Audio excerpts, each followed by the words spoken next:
I interviewed Ruby Russell, the author of Doing It All, The Social Power of Single Motherhood.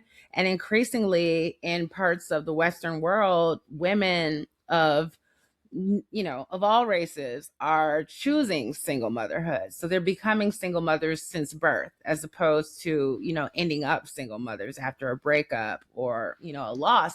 So something that Ruby said when I interviewed her that struck with me is that as other mothers, meaning non-Black mothers, embrace single motherhood, they're looking to the women who have done it successfully, and that has been Black women. Yeah. Right? We have proven that single mother-led families can thrive. So often the challenges that are associated with single parenting are economic.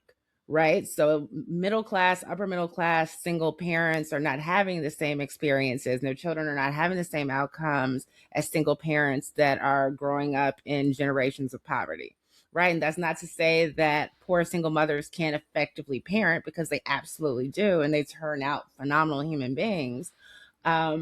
But there's a spectrum of single motherhood. There's so many different experiences. I know that's going to be a big part of the conversation. There are very dubious statistics around single motherhood. We don't know exactly how many moms are raising children without any level of support. We don't have data that tells us just how much support moms are getting, right? Because we know either involved or not involved, right? But involved is so broad, and to me, the traditional every other weekend arrangement, like, if you worked a job every other weekend, you would not be able to pay your bills. So that's a good point. You know what I mean? Yeah. If you saw your partner every other weekend, unless you were long distance, you would say that's not a great relationship. And so the idea that you can effectively parent 4 days out of the month, I think it's preposterous, but that was the standard, in divorces and custody battles for years, that a father would get his child every other weekend.